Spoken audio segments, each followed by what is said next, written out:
Hello everybody, Smeep here and welcome to another slightly different episode of From the Game Throne. Before we get started, this one might be a little bit rough. I've just knocked up a very basic script, so I do apologise about that. But a bit of a different video this time.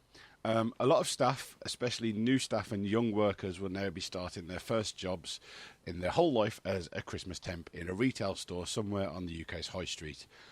This can be one of the most fun and rewarding jobs out there. However, it can also be an absolute nightmare. So I thought I'd share some tips that can apply to new or existing staff, but please remember, if you're in any doubt, speak to your manager, check the contract and the law. The following is just advice. It's in no way legal advice, so please treat it accordingly. That being said, with the experiences I've had, hopefully this will help you out. So let's get on with it. Number one.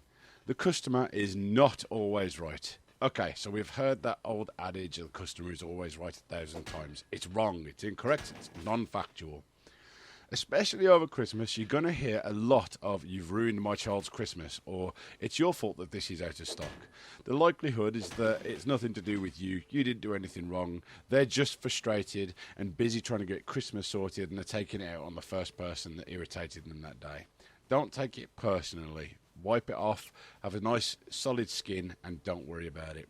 Remember, you're there to help them, not be subservient to them, which leads nicely into number two. You're allowed to say no. You'll hear this a lot. "I know my rights," or "I'll go to trading standards." Don't worry, a bloke in a suit isn't going to come walking through the door and fine you on the spot for not complying with trading standards law. Most customers have no idea about trading standards. They think they know their rights, but they don't. Chances are that they've got absolutely no clue. Tell them the truth. With a customer, always be honest but fair. If they can't return an item because it's used or open, then aside from a few exceptions, such as online sales, you have the right to refuse a refund. You're there to earn money for the business so that that business can pay your wages, not let all that money just walk back out the door in refunds that are incorrect. Of course, use your judgment. Is it worth returning an item for a customer as a customer service reward, especially if that customer spends a lot of money in the store? Speak to your manager and see what they think. Number three, and this one's very important to me. You're not there to work for free. When you're a great employee, chances are, especially over Christmas, the store will be trashed and it's going to take a long time to tidy. And you're going to want to help. You're going to want to put the store right and you're going to want to do a good job for your boss. Often going past the end of your shift and resulting in you having to stay late to clean up. If you are working, you should be being paid.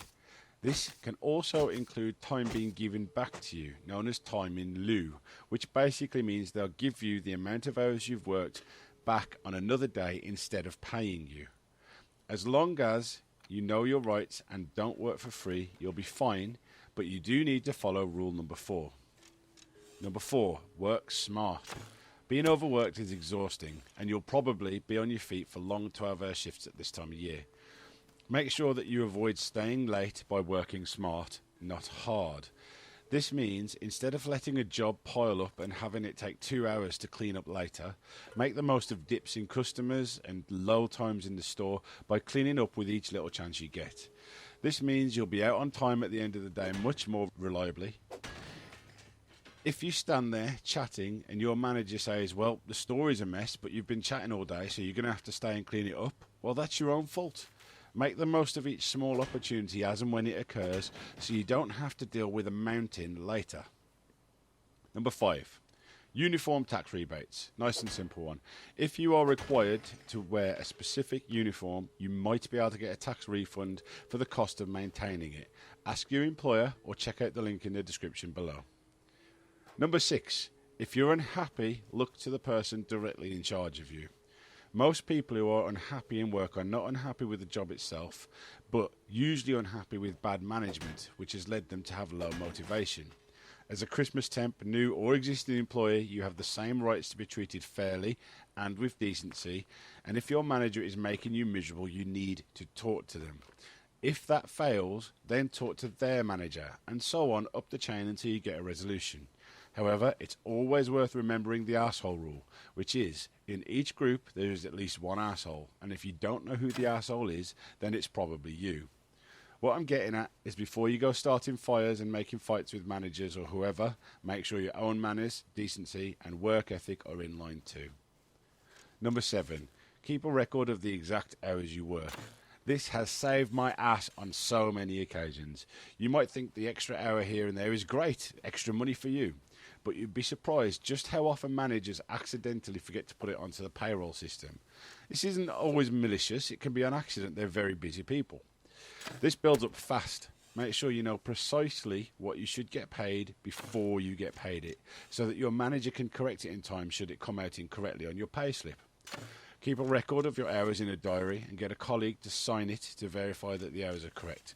This will save you hundreds of pounds, trust me. Number 8, you are not paid to work while you're sick. If you are too sick to work, phone in sick. Make sure you speak to the manager and follow all company procedures, but don't force yourself into work if you're unwell. Of course, the flip side is don't phone in sick just because you've got the sniffles. Number 9, make sure you take your breaks. Under UK law, you get varying breaks depending on your age. For over 18, each 6 hours work entitles you to 20 minutes unpaid and uninterrupted rest. So if you're on a break and your boss comes and says, we are busy, can you come and help? After just 15 minutes of your break and you say, yes, I'll help, your 20-minute break has not happened and you are still entitled to it. Between each shift, you have to have 11 hours rest, and each week you should have 24 hours rest or 48 hours in each fortnight. You can read more about that in the links below in the description. Number 10, remember, work is work and home is home. Don't let them cross over. If you've had a shit day at work, leave it at work. Try not to drag your work home with you. You're not paid to work at home in most cases, and likewise, your home life should be left at home too, if possible. A lot of employers these days offer support for staff, so if your home life isn't where you need it to be, speak to your boss. And when you get home, it's time to rest, it's not time to work. Switch your phone on silent, leave the paperwork at the store, and take your rest. And secret tip number 11 is smile, have a laugh, enjoy it. Your day will go so much faster if you enjoy what you're doing and you're having a good time while you're there. Make sure you get good friends around you, bond with the team.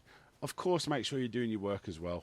But honestly, if it wasn't for all the jokes with the people I've worked with in the past, I would never have made it through any of my jobs.